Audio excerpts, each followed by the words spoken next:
বলছিলাম রমাদান মাসের এত ফজিলত কেন, কেন এই সিয়ামের এত গুরুত্ব, কেন এই সিয়ামের এত মর্যাদা। রমাদান মাসের মাহাত্ম্য গুরুত্ব কত দেখেন। যারা সিয়াম পালন করে তাদেরকে সংবর্ধনা দেওয়ার জন্য, আল্লাহ সুবহানাহু ওয়া তাআলা এই মাস সম্পর্কে রাসূল সাল্লাল্লাহু আলাইহি ওয়াসাল্লাম হাদিসের মধ্যে বলছেন।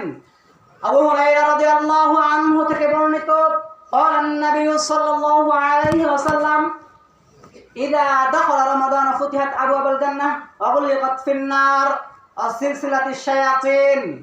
অন্য হাদিসে আছে ফুতিহাত আবওয়াবুল জান্নাহ। আবু হুরায়রা রাদিয়াল্লাহু আনহু থেকে বর্ণিত, তিনি বলেন রাসূল সাল্লাল্লাহু আলাইহি ওয়াসাল্লাম বলছেন, যখন রমাদান মাস আগত হয়, যখন ইদা দাখলা রমাদান, যখন রমাদান মাস আসে, ইদা যখন দাখলা রমাদান, যখন রমাদান মাস আসে, ইদা দাখলা রমাদান ফুতিহাত আবওয়াবুস সামা ওয়া ফুতিহাত আবওয়াবুল জান্নাহ। যখন রমাদান মাস আসে তখন আল্লাহ সুবহানাহু ওয়া তাআলা রমাদান মাসকে লক্ষ্য করে আসমানের দরজাসমূহ খুলে দেন। আল্লাহ সুবহানাহু ওয়া তাআলা ফুতিহাত আবওয়াবুস সামা এবং ফুতিহাত আবওয়াবুল জান্নাহ, দুই হাদিসে দুই রকম আছে। এবং আল্লাহ সুবহানাহু ওয়া তাআলা আসমানের দরজা খুলে দেন, এরপরে জান্নাতের দরজাসমূহ খুলে দেন। এবং অগুল্লিকাত ফিন্নার, আল্লাহ সুবহানাহু ওয়া তাআলা এই রমাদান মাসকে লক্ষ্য করে জাহান্নামের দরজাসমূহ বন্ধ করে দেন।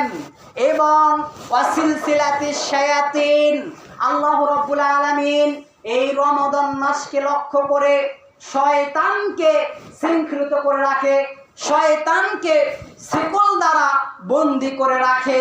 এই জন্যই তো রমাদান মাসে মানুষের পাপের কাজ কম হয়, মানুষ নেকির কাজে বেশি ঝুঁকে পড়ে। সম্মানিত উপস্থিতি, রমাদান মাস আসার কারণে আল্লাহ রাব্বুল আলামিন জান্নাতের দরজা খুলে দিয়েছেন, জাহান্নামের দরজা বন্ধ করেছেন, আসমানের দরজাসমূহ খুলে দিয়েছেন, শয়তানকে বন্দী করে রাখা হয়েছে। তাও অনেক মানুষ নফসের ধোঁকায় পড়ে শয়তানি করে, অনেক মানুষ এখনো এই রমাদান মাসের ফজিলত নিতে চায়নি, অনেক মানুষ রমাদান মাসের ফজিলত গ্রহণ করতে চায় না।